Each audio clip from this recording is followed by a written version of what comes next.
Hello and welcome here to TalkFCB, and welcome back to the channel here today, guys, where we have a tactical preview, and I felt that was very much needed here ahead of what is a massive game on Sunday in terms of the title race, because Barca will be heading to the Metropolitano to face Atletico Madrid. And I think when you're looking at this game, there are so many different factors here coming into play that we're going to talk about today and later on as well. Stay tuned, because we are going to be highlighting the one major thing that Barca cannot afford to forget about. So keep your eyes peeled for that, guys. It is all on the way here. It's a massive game at the top of the league. So come on, and let's do this. Because indeed, guys, right here, heading into this game against Atleti, one thing that we all know is that so far this season, the two games that we have played against Atletico, not only have we not managed to win either of them, which for Barca, it's not ideal. It's the one team this season that has really tripped us up and caused us different kinds of problems, because the most frustrating thing actually is not that we haven't won those games, it's that we should have won them. You know, it's not as though we were outclassed in both of them, that Atletico Madrid there had so much more than us on the day. I think you look at both of them, the 2-1 at home, of course, in La Liga at the end of the year, and then the recent game in the Copa del Rey. I mean, how we didn't win that, I have no idea there. We made an incredible turnaround in that game, an amazing comeback, and then from 4-2 up in the latter stages, we literally threw it away. So there's something about Atletico Madrid here that's causing Barca, I would say, a few problems tactically. We're going to be talking all about those, of course, but I would also say a few problems mentally as well. And that's why I feel as though this is an important game. I think we've got to really lock in. We've got to come out on top of it. And if we can, that gives us a massive boost, not only in terms of the title race,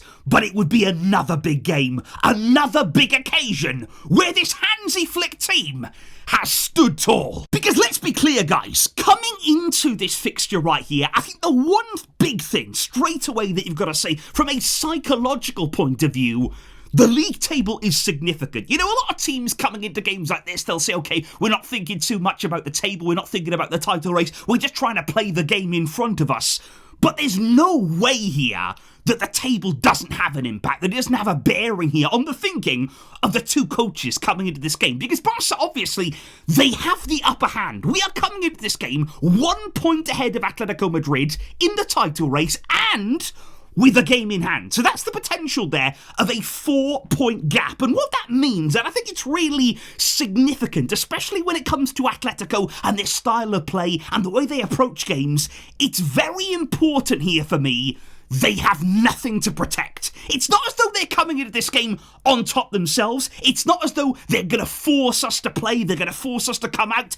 They are the ones in this game who need this badly. You know, Barca effectively here could walk away with a point and see it there as a good result, as something there to go on with in the title race. Of course, really, we want to win, but the pressure, the real pressure of this game, it's on Atleti. And what that means is they can't approach this game too negatively. We know that Diego Simeone, he likes to come into games and really set up his teams there to play a little bit deeper in these big matches, especially against Barca there, to look to hit on the counter-attack. And I wouldn't expect them to radically change their style of play, but a lot of this will depend, and this is where we really kick things off, on the start of the game. Because here's the thing, guys. You have to start well. You, as a Barcelona team here, as Hansi Flick's team, you've got to come out here with urgency, with intensity. You've got to lock in from that first minute, because the last thing that you want to do against this kind of team in Atleti is concede the first goal. Because just look at what happened there, for instance, in midweek there. Real Madrid came into town, played against Atleti. Atleti scored immediately, and look at what followed. Now, I know that in the end they went out, of course. We're going to be probably coming on to that as well. It was all very controversial.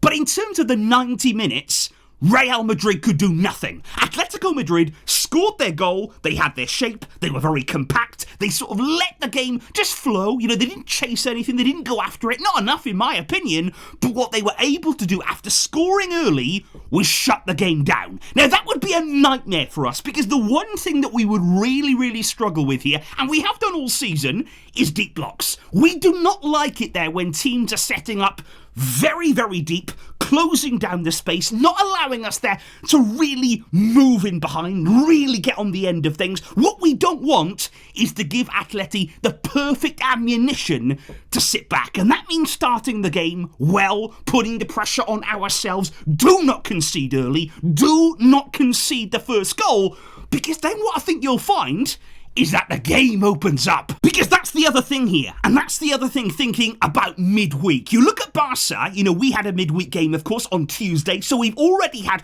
1 day more rest than Atletico Madrid, and we came through our game against Benfica in 90 minutes, playing very, very well. That's the first thing. Playing very well, full of confidence. We had a really good result. We've been boosted by that.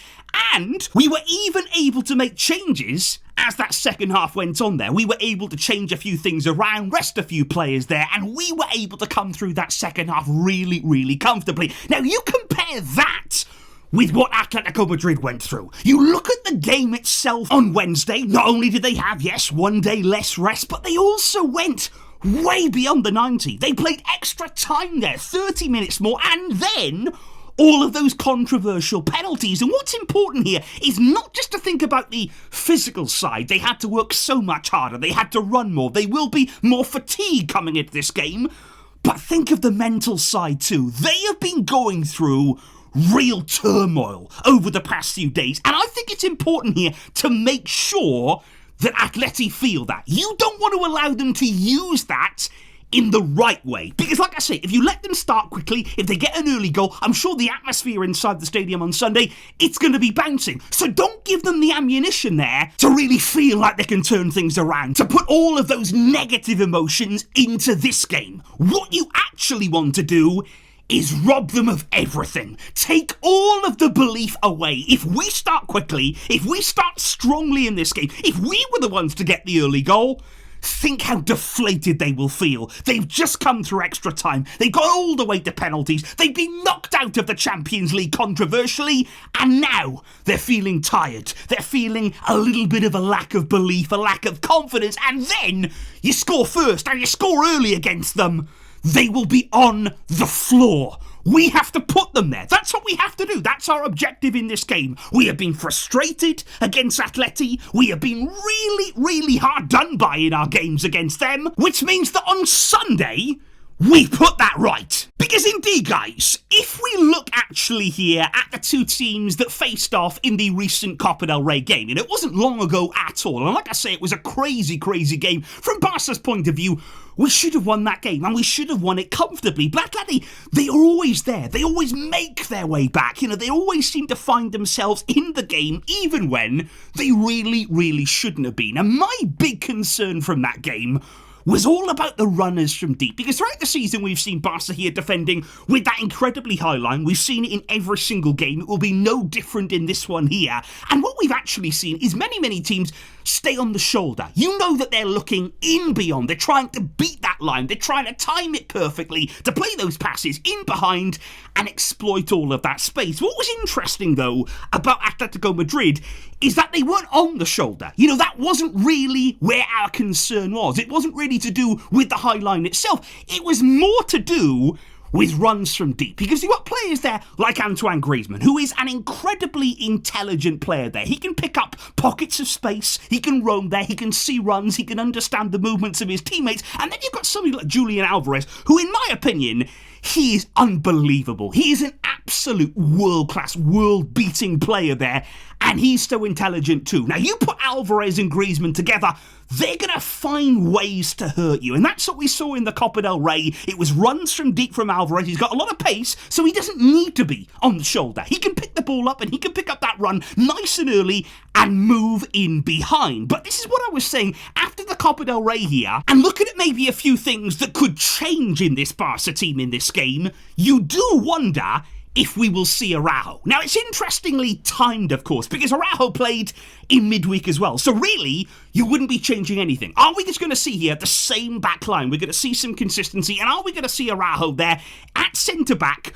Because in terms of matching players 1v1, if runs are being made from deep there, if it's not necessarily all about the offside trap, there's nobody really that you'd want more than Araujo in those 1-versus-1 battles. If he's got to go with Alvarez, if he's got to try and match him there, if he's got to try and match the wingers going beyond, he is the man to really do that kind of job. So I'm interested to see whether Flick does indeed stick with Araujo, keeps him in that lineup, keeps the faith in him, and it could be another big game, a big moment in his season. But I think it's going to be very interesting as well in midfield here, because again, if you stick with what we've been doing, if you go there for a consistent approach, well, you're going to be starting with Frenkie de Jong in that area there. And of course we know he can help us get up the field. If Atletico Madrid are going to come out a little bit more, he's able there to carry the ball and really move and really start those counter-attacks with ease, and he's been very, very good recently.